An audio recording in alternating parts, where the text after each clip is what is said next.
Good morning and good evening, Enzo. I'd like to introduce you to the audience. We're here to talk a little bit about funding sources from public entities for funding carbon projects and the like. So why don't we start by having you introduce yourself and introduce Circle X. Tell us a little bit about what you do. Wonderful. First of all, Tom, thank you for having me on this program. We are partnering to promote sustainability now since a few years. I think cutting edge in many aspects of climate finance and climate action. So I'm very happy to share a few ideas and hopefully some helpful suggestions for your audience. So my name is Enzo di Taranto, and I have been the campaign manager of the United Nations Secretary General in New York and in many countries worldwide for many, many years, and always managed global sustainability programs and campaigns. And more recently, I created a private club that is called the Circle X, and we call it the Green Trillion Club. And the reason why we call it the Green Trillion is because in reality, the new economy is being financed with literally trillions of dollars, and more exactly, there is a commitment of $130 trillion that was made at COP26, this United Nations conference that is held every year. The last edition was in Glasgow, and it was co-sponsored by the UK and Italian governments. I will go in more details later on regarding where these 130 trillions are, in addition of being on paper. We hope that there are somewhere in the real economy so that we can also get and implement projects and programs to revert this planetary crisis. Great. So Enzo, it's great to have you here today. The audience for CO2 Cartagena is generally carbon project developers, large and small, as well as brands and corporations that buy carbon offsets from them. And I think that our conversation today will be of particular interest to carbon project developers or individuals or organizations or groups that have access to or control or own large swaths of real estate, mostly forestry type projects, that are very interested in accessing that $130 billion that was committed in Glasgow to addressing climate change. And I think the projects that we're talking to are going to be sometimes small projects. An example of a small project might be 20 to 100 hectares of urban mangrove restoration in Cartagena, Colombia, or maybe a larger project would be 1 million acres of forestry land in Alaska that's owned by a native community that's looking for financing to help develop and restore or protect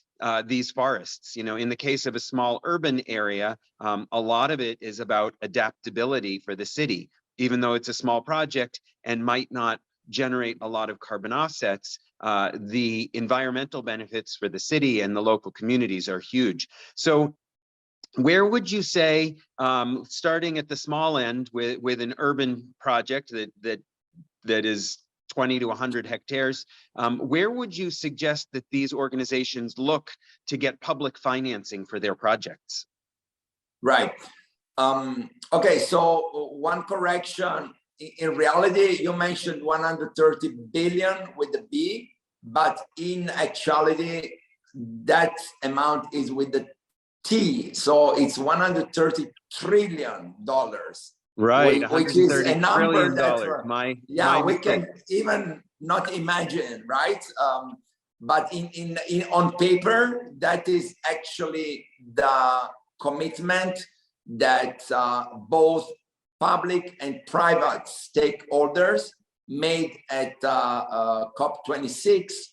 And so obviously at the horizon 2050 to finance the full conversion of the world economy from fossil based to renewable energy based, right? So, but you know, that is the politics. Now let's try to go into the reality, into the real economy, where entrepreneurs, business people, communities, NGOs, foundations, and even local governments look for funding to implement projects that can offset some of the carbon emissions made by you know, the world economy. So let quick me question there.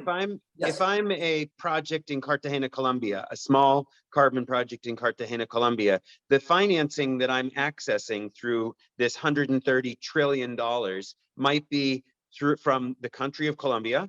It could be from ExxonMobil or Shell, or it could be from the World Bank, or it could be from the United States, USAID. There's many different organizations. Are they all centralized? Is there one central location where I can go and look for the types of funding that I should apply for?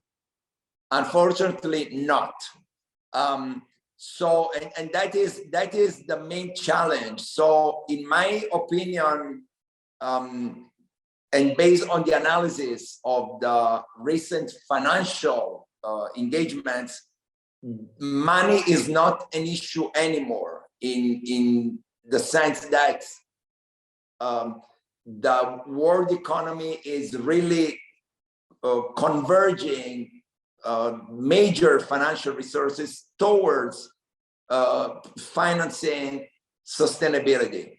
The challenge is to understand where the money is and how to get it in order to implement some of these actions, right? And this is a challenge. So let's try to address this particular a challenge today so that our audience may get some practical, actionable, you know, guidance and try and get this money. So let's start from this point, and your point is very valid. There is no central entity or central database where all these funding sources are. The United Nations, after COP26, has established a website where some of these financial sources are reported, but it's still in the making, so it's not yet available. Can you share that website with our audience? Is that something that I can add in after we record? Yeah, I will try to send you the best possible link as of today, because as I said, it's still, you know, in the making, but I will certainly share some of these resources with you and your audience. So let me try to simplify the whole game and visualize a triangle. So if we all visualize a triangle, and so one side is public, the other side is private, and the other side is crypto.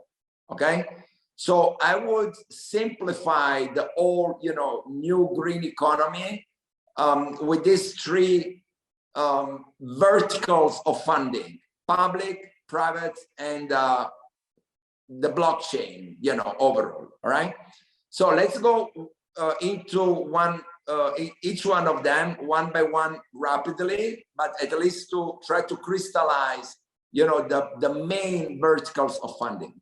So the public the 130, just to yes. be clear, the $130 trillion that you're referring to is broken into three silos. We've got the public financing, we have the private financing, and then we have financing through the Web3 blockchain crypto community. Right, but I would say that the third one that you say, that so-called DeFi, the decentralized finance, is not part of this 130 trillion package. It's something that, you know, innovators like you and me are adding to the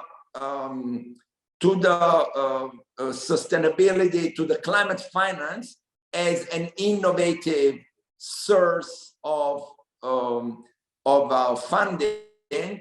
But as you well know, governments and public institutions, they have not yet accepted, you know, the validity of these new tools. You know, I just mentioned to NFTs because it's what we do, but most of them may not understand yet the importance of these new tools, and for political and economic reasons do not accept the fact that there is a decentralized finance that cannot be governed and controlled by central institutions. So, but let me start with the public funding, which is obviously probably the most relevant. So in the public funding, we have two different categories. We have bilateral and multilateral funding. So the bilateral funding is probably the most significant one worldwide, because it's what we call the green budgets of the governments. So there are about 200 governments worldwide, and they all have made a political state engagement in the United Nations General Assembly to finance the Sustainable Development Goals at the Horizon 2030. So there is actually a political commitment by the heads of states and prime ministers worldwide, through which, in principle, the governmental budgets will be devoted as much as possible to finance sustainability. So let me stop for a moment on this point for our audience. The first thing that, you know, any economic operator should do, regardless where they are located. So if they are in Colombia, they should approach the Ministry of the Environment, the Ministry of Finance, you know, the office of the Prime Minister or the President, and try to understand in Colombia, in Brazil, in China, in Nigeria, wherever they are, try to understand the national governments, what type of public national funding have allocated to promote sustainability, right? So it is very easy. Most governments have funding for reforestation. Many countries have funding for disaster preparedness and response. So, you know, depending on the different structures of the public administration, but all countries have some public funding for, you know, environmental related projects. So the first thing to do is this one. They have to approach their national entities and try to understand what type of money is available and what are the procedures to get or to request that money, because obviously each country is different, each entity is different. And so this is the first point. Is that clear? That's clear. You know, I think the fear for most of these projects is that it's going to cost $100,000 worth of effort to find $100,000 worth of funding. It may be or not be. I mean, there are many public entities that have desks to support, you know, this type of projects. So, you know, I give you a simple example. If you go to the alcaldía in Cartagena de Indias, for instance, I'm sure that there is some, you know, environmental specialist in the municipality that has this information and can even assist in the formulation of the project, you know, and this thing. So the point is, people must be creative and proactive, you see, and try to, you know, go out and look for the information and, you know, gather any available resource to, you know, to request this funding. It's not easy, but, you know, that's there. That's a point. Now, in the public vertical of funding, as I said, we have also the multilateral sources. And by that, I mean the World Bank. In the case of Latin America, it's the Inter-American Development Bank. You have the European Union, the United Nations, and so on. So all these entities, and once again, you have a fragmentation of institutions. So it's not easy to navigate in them, but you know, that's the reality. So all these sources, all these entities have some funding facilities. I mentioned just two as examples. So for instance, the United Nations has a global facility called GEF, which means Global Environmental Facility, which has billions of dollars because it's financed by the national governments. So that's all public money. And this and that money is available in the form of grants, in the form of loans. Are they looking exactly. are they looking for you to do you know, sustainability bonds or green bonds? How does the Inter-American Development Bank provide financing, and in what kinds of quantums of funding? Right. So normally you said, well, you have either grants, meaning donations, or you have privilege loans, which are loans with low interest rates on a long period of time, normally 20 years. So in the case of these multilateral institutions, normally, with the exception of the World Bank and a little bit the Inter-American Development Bank, but normally for a private operator to get some of this money, you have to do a PPP, which is a public-private partnership. So normally a private company or a private entity has to associate itself with a public entity. It can be a ministry, it can be a municipality, it can be, you know, the civil protection office, depending on the countries. And so together, and normally this is done through the governments, they go and ask for this multilateral funding. For instance, the European Union, there is an important international convention called the Lome Convention, which provides hundreds of millions of dollars in project funding. And normally this is all done through the central, the public European Union desks, right? And so these are also not so simple mechanisms that needs to be, you know, studied, understood, and implemented, but still they are available. And so, you know, the second action point for your audience is to once again approach the public institutions and ask not only for public governmental funding, but also for multilateral funding that normally, as I said, needs to be accessed through a public-private partnership. Is that clear?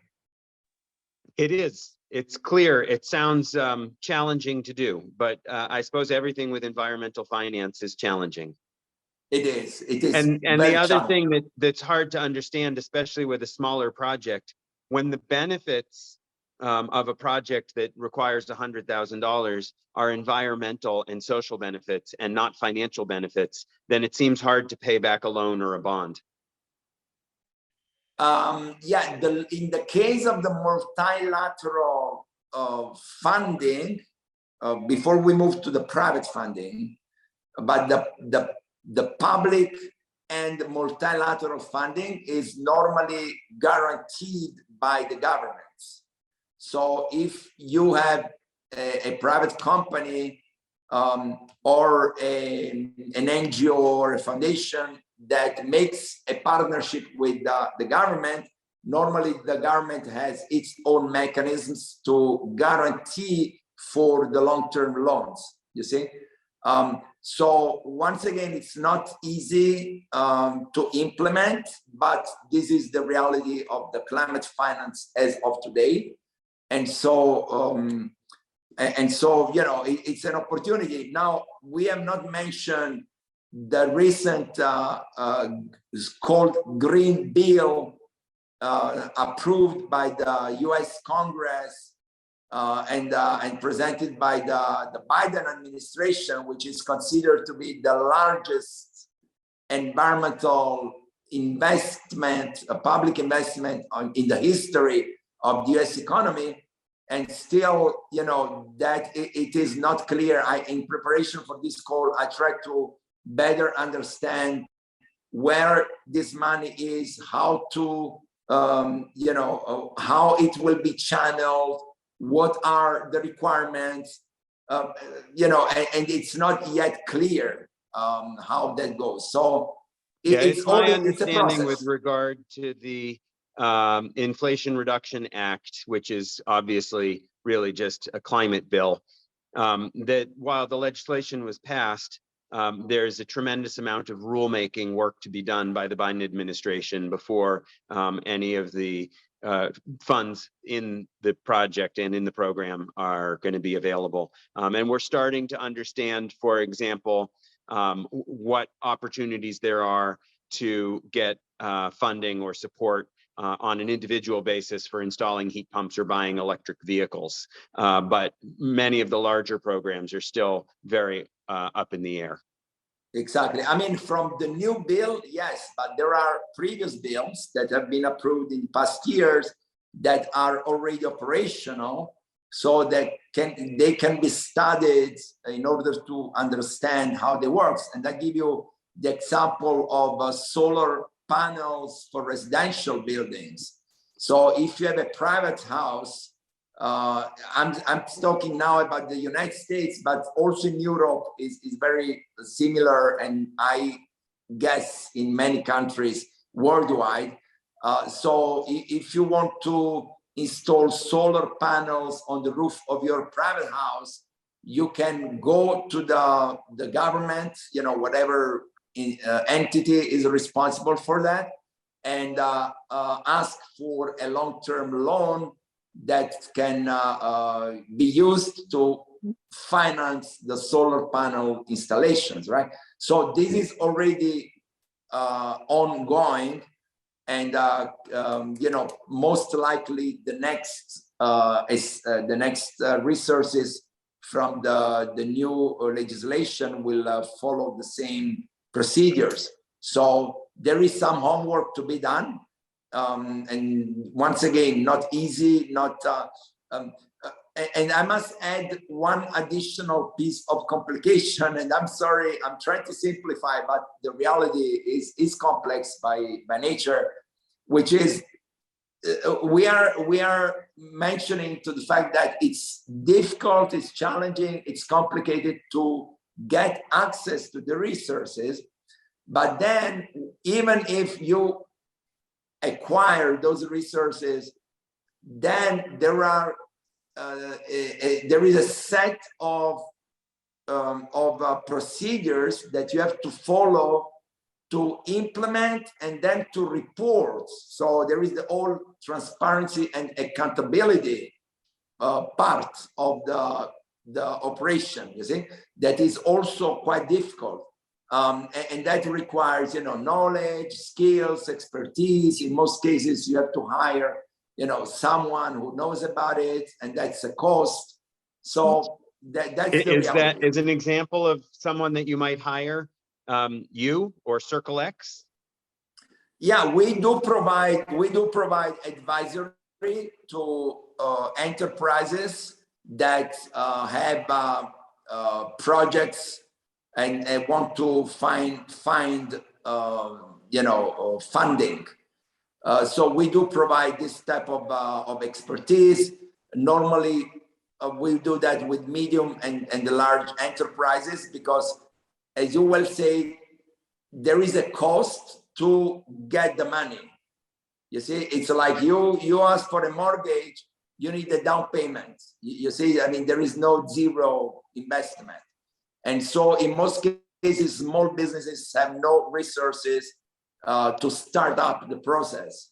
So Circle X members, once you become a member to Circle X, then you automatically get advisory to identify potential funding sources and guidance on the mechanisms and the procedures to implement and report on the implementation of that money. So yeah, that is a resource that is available. But now let me move, because of for sake of time, to the second vertical of funding, which is the private funding. And I'm referring to private equity funds, family offices, commercial banks, and so on. So all the private commercial finance sector. So there is a lot of improvement, a lot of progress in that sector, because once again at COP26, a coalition of the largest financial institutions in the world, and I'm referring to JP Morgan, Morgan Stanley, UBS. I mean, really the big financial operators, they have established a so-called net zero finance alliance, which is a coalition of these big companies, and they have committed those trillions of dollars that I mentioned before. So for economic operators, what that means, it means that if you go to a commercial bank and you ask for a loan to establish an enterprise or implement a project, then these financial institutions now have new regulations that and new standards that are used to grant those loans. You see, so if you go there and you ask for money to develop a car project that is highly polluting, most likely they will not give you the money. And maybe 5 years ago they would have given the money to you. You see, so at least on paper there is a new set of regulations that are more responsible, more that promotes sustainability. And so this is a new kind of source of funding. But once again, the procedures are very cumbersome. The requirements are very high for the entry into these sources. But still, we will see how that evolves in the next few years. But at least since last year, there is a huge amount of new capitals that are in principle devoted to sustainability. Great. Well, once again, if any of our audience would like your help in evaluating the landscape or applying for bilateral, multilateral, or private financing, how will they contact you? Well, they can contact me on LinkedIn. Is probably the best way. It's Enzo di Taranto. I spell it. It's ENZO space DI space TARNTO. Yep, and that's also right at the bottom of your name here in the recording, so exactly. people can find you on LinkedIn. Right. Yeah, so if you have a Facebook public profile, I'm on LinkedIn is my preferred social platform. But of course, I'm sure, Tom, that they would eventually refer to you, and then you can you know, make the contact with me. I must say that for CircleX, we have a strict vetting process. So to become a member of CircleX, you have to have a certain, you know, an established business, certain financial capacity to generate impact and to assume some of this cost. But the facility of CircleX also allows members to be on stage during masterminds that we do on different sustainability issues. It allows to get financial intelligence on some of these funding sources, like privileged access to some of mechanisms. So there are a lot of benefits for CircleX. And I must say that from 2024 on, we will lower the entry level for executives of corporations. And so there will be a larger audience. But for now, we keep the masterminds very small, max to 20 people, so that there is also that network, strategic networking that is done. And so there is also a matchmaking between investors and entrepreneurs. So yeah, very exciting to help you know, entrepreneurs and those who are engaged in promoting sustainability. I mean, the work that Metacarbon does is, in my view, really cutting edge at the global level. And to make it simple, there is the possibility of using some of the blockchain instruments to finance sustainability. I give an example of what we do, and actually we are going to have activations during Miami Art Basel, and we have done the same during the Formula One Grand Prix in Miami in May 2022. So what we do, we issue NFTs, which are non-fungible tokens, as I'm sure your audience know. And so we offer those NFTs to companies that generate carbon emissions. And so together with NFTs, they get carbon credits. And this is what Metacarbon actually does. And so instead of asking the polluting companies, brands, and corporations to purchase carbon credits, which would be an expense or a liability for them, we offer NFTs that can become an asset, because in principle, they can increase in value in the market. And so that is revolutionary, you see, because let's say an aviation company, just to give an example, they purchase, and now they are actually obliged to purchase carbon credits, but instead of just having those as a liability, they buy NFTs, they increase their wallet, and so they can even earn money because the NFT potentially can increase in value.